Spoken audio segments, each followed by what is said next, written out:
Part of the appeal of this particular tradition of the church is the fact that it's not new and innovative. It's participating in something that has gone on over time, a story that's been told for 2,000 years, children who participate in a pageant just like their parents or grandparents did, songs that are sung from year to year that are remembered and recalled, and especially in North America, a culture of such innovation in church life. I think this is a remarkable event in the life of the church, in part because it's one time when congregations celebrate the memory of older songs and of a tradition that's passed on from generation to generation. Dramatic reenactments of the Christmas story go quite far back. Certainly back into the Middle Ages. We know of accounts England, other parts of Europe, when come Christmas time, a dramatic reenactment, not only of the Christmas story, but of a variety of other biblical and other stories were reenacted.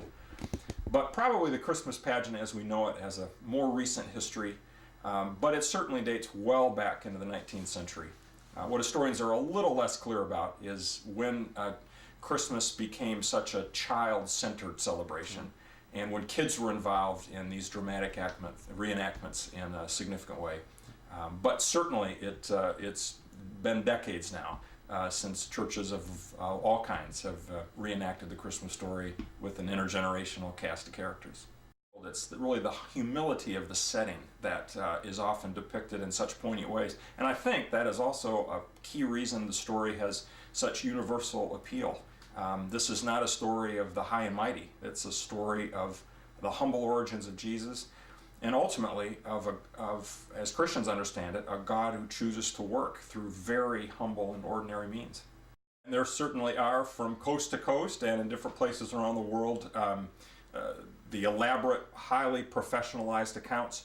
Of course, even there's something very deeply humbling about animals in a sanctuary, and the incongruity of that message here in a high-tech, very elaborate North American sanctuary to find animals, I think speaks of the paradox of Christmas, and also evokes a history that is quite old.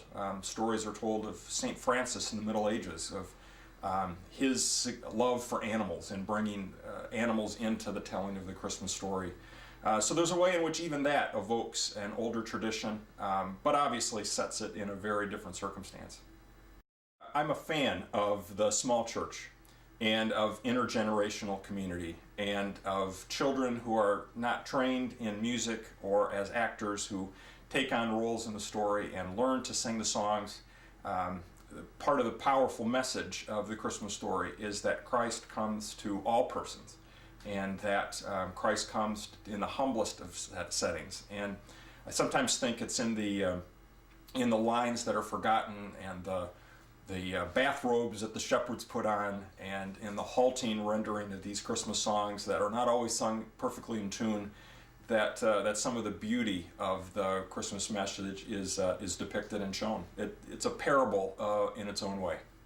But it takes alert adults and mentors to point this out and to show that this is a very different message than a God who would work through this display of force, but rather a God who works through a very humble way, or in a very humble way. There's always danger in in a variety of Christmas celebrations and pageants that at the end of the day the kids pick up a message that is ultimately sentimental, or that is ultimately about what they will receive at Christmas rather than what they will give. And so there is a challenge for adults and those who mentor children to point them in a deeper and better direction.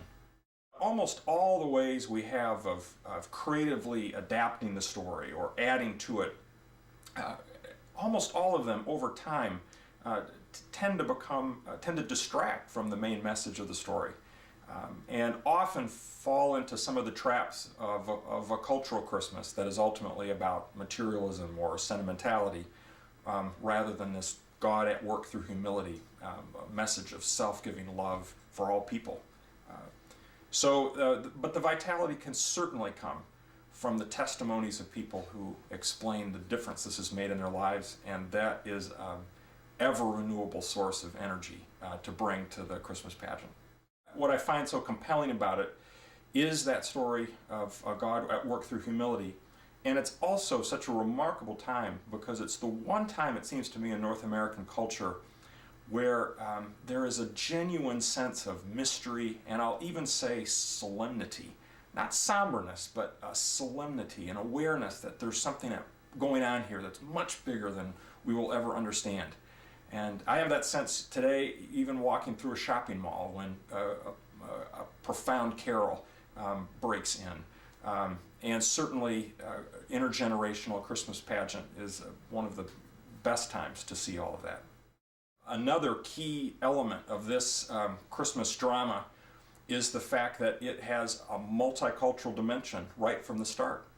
These three magi came from the east, and there's very little we know about them, but we know right from the start that at the heart of the Christmas drama, this idea that Christ comes to all peoples and that all the peoples of the world can encounter this message is a pretty key theme. And I think in an increasingly multicultural society in North America, that is another theme that can be brought out.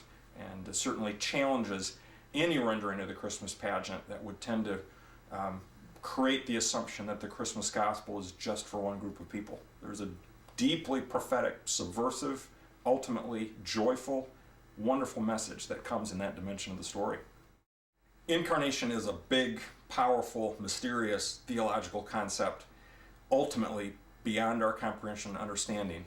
But the idea that God, second person of the Trinity, God's own Son, would become human, that God would make a dwelling within human culture and experience, and that what we see here is not an imitation of God, not merely a beautiful and powerful and compelling human story, but is ultimately this person, Jesus Christ, the image of God, the perfect image of the invisible God. It gives us, all, as theologians might say, an icon or a window into what God is really like.